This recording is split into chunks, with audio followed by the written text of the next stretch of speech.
अब आपको जंग के मैदान में लिए चलता हूं। सागर से लाल सागर तक जंग देखिए जरा किस तरह से अटैक किया है। सबसे पहले देखिए अमेरिका ने ईरान पर 11वें दिन भी हमले जारी रखे हैं।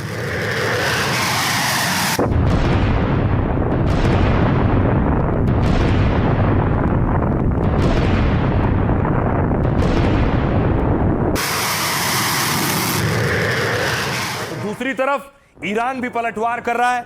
ईरान तो स्टिकर लगाकर, पोस्टर लगाकर मिसाइलें दाग रहा है।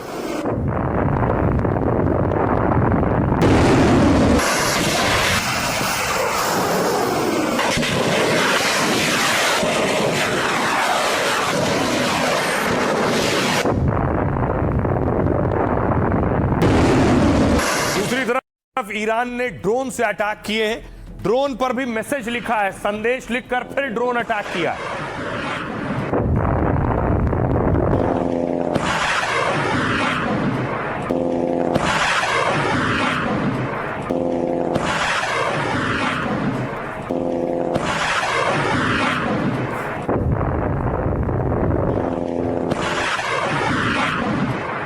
भाई अब आपको बताऊं, दूसरी तरफ अमेरिका ने जो अटैक किए हैं ईरान पर, अमेरिका लगातार हमले कर रहा है, रात को रोज हमले करता है। देखिए कहां कहां ईरान में हमले हुए हैं। बुशहर में, केशम द्वीप में बहुत खास जगह है ईरान के लिए, बंदर लेंगे में, बंदर अब्बास में, सीरिका में, कोनार्क में और चाबहार में, इन जगहों पर अमेरिका ने अटैक किए हैं। दूसरी तरफ जो तस्वीर सामने आई है कि कैसे समंदर में बोट पर हूती विद्रोही, सऊदी के खिलाफ हूतियों ने ऐलान कर दिया है, क्योंकि पिछले दिनों हूतियों पर सऊदी अरब ने अटैक किया था।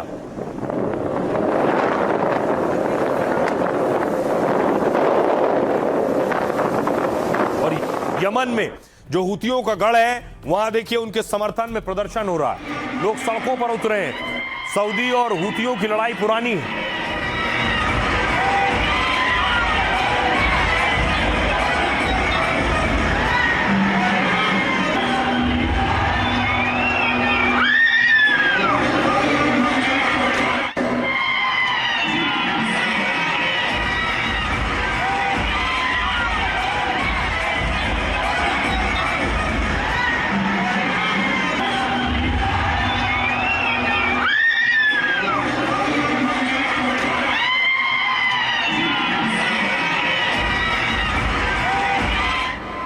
दूसरी तरफ तेहरान में भी प्रदर्शन हो रहा है। तेहरान में अपनी सेना के समर्थन में प्रोटेस्ट हो रहा है, क्योंकि ईरान भी लगातार अमेरिकी हमलों का जवाब दे रहा है।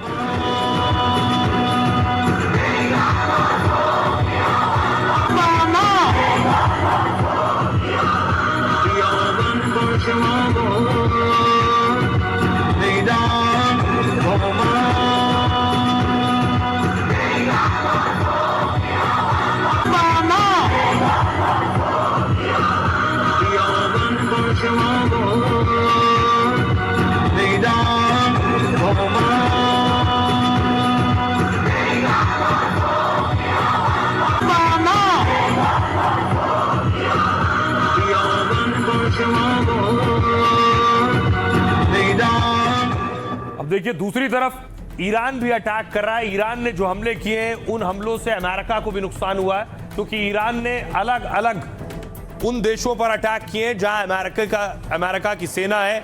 ये ईरानी हमले।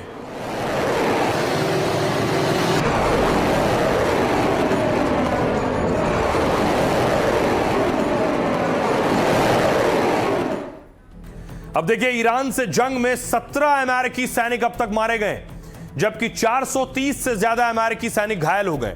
यह दावा अल जजीरा की रिपोर्ट में किया गया, जबकि ट्रंप के 100 सैनिक तो हाल ही में घायल हुए। यह आंकड़ा अब खुद अमेरिका ने भी मान लिया है। पेंटागन के प्रवक्ता सीन पार्नेल ने जानकारी देकर कहा है, बोले ये सैनिक 7 जुलाई के बाद हमलों में घायल हुए। पार्नेल ने बयान न्यूयॉर्क टाइम्स की रिपोर्ट पर दिया है, जिसमें सरकार पर आंकड़े जारी न करने का आरोप था, जिसके बाद अमेरिकी रक्षा मंत्रालय से बयान आया। प्रवक्ता ने कहा कि इसमें जानबूझकर देरी की गई, ऐसा सैनिकों की सुरक्षा को ध्यान में रखते हुए किया गया। हालांकि अब बताया गया है कि 15 दिन में 100 सैनिक घायल हो चुके हैं। इनमें से 96% सैनिक ठीक होकर ड्यूटी पर लौट चुके हैं। उन्होंने बताया कि ज्यादातर को हल्की सिर में चोट लगी थी। अल जजीरा के मुताबिक ईरानी अधिकारियों ने कहा है कि इस महीने अमेरिकी हमलों में अब तक 50 लोग मारे गए, जबकि अमेरिकी सेना के हमलों में 517 लोग घायल हुए हैं। सुनिए क्या कुछ कह रहे हैं आईआरजीसी के प्रवक्ता। क्योंकि आपने हमारे नेताओं के निजी घरों और परिवारों को निशाना बनाया, इसलिए अब इस इलाके में आपके सभी नेताओं को भी उसी घरों में निशाना बनाया जाएगा। एक तस्वीर आपको दिखाऊं, यूक्रेन में जहाज पर हमला हुआ है। ये तस्वीर देख रहे हैं, रूस यूक्रेन जंग के बीच एक जहाज पर अटैक हुआ और इसमें भारतीय भी सवार थे।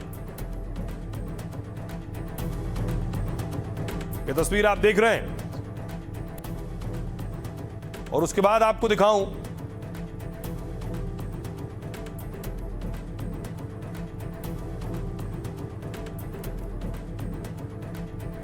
और इसमें एक शख्स जो इसमें सवार था वो देवरिया का रहने वाला था। इस जहाज में सवार अभिषेक निषाद, उसके घर पर मातम पसरा। अभिषेक वापिस आ जा रे, हम कैसे झेल देंगे।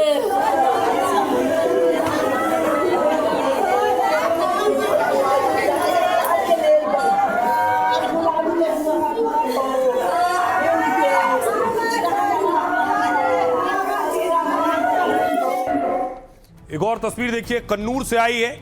अखिल जो उस जहाज पर मौजूद था, उनके घर में भी मातम पसरा है। रशिया के अटैक में ये भारतीयों की मौत हुई है।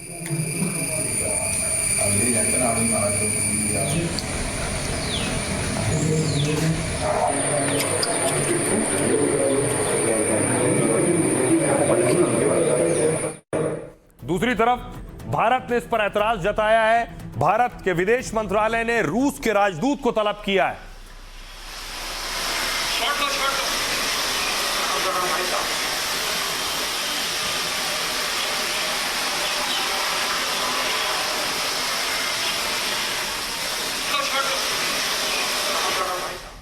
अब देखिए जरा कैसे और क्यों हुआ हमला। जिस जहाज पर हमला हुआ वो MV गोल्डन लियो है। यह कार्गो शिप यूक्रेन के ओडेसा पोर्ट से रवाना हुआ था। यूक्रेनी अधिकारियों ने बताया कि जहाज मक्का ले जा रहा था, तभी पोर्ट से निकलने के कुछ देर बाद उस पर हमला हो गया। यूक्रेन ने कहा जहाज पर रूस की सेना ने हमला किया है। यूक्रेन का कहना है जहाज पर 3 क्रूज मिसाइलें दागी थी। नौसेना ने कहा कि हमले के बाद जहाज में आग लग गई। दावा है कि हमले के वक्त जहाज पर कुल 17 क्रू मेंबर मौजूद थे। इस जहाज पर इन 17 क्रू मेंबर में 5 भारतीय शामिल, जो हमले की चपेट में आ गए और 4 की जान चली गई। जहाज पर हमले में कुल 10 क्रू मेंबर के मारे जाने की खबर है। इनमें 4 भारतीयों की मौत हुई है और 1 भारतीय घायल हुआ है। इस घटना पर भारतीय विदेश मंत्रालय ने कड़ी निंदा की और मारे गए भारतीयों के परिवारों के प्रति संवेदना जताई। MEA ने जारी बयान में कहा कि कारोबारी जहाजों और निर्दोष नागरिकों को, क्रू को निशाना बनाना निंदनीय है। भारतीय दूतावास लगातार यूक्रेनी अधिकारियों के संपर्क में है और प्रभावित लोगों की हर संभव मदद की जा रही है। इस बीच भारत सरकार ने रूस के राजदूत को तलब कर लिया है। रूस यूक्रेन युद्ध पिछले करीब 4.5 साल से चल रहा है। दावा है इस युद्ध में अब तक 55 भारतीयों को जान गंवानी पड़ी है।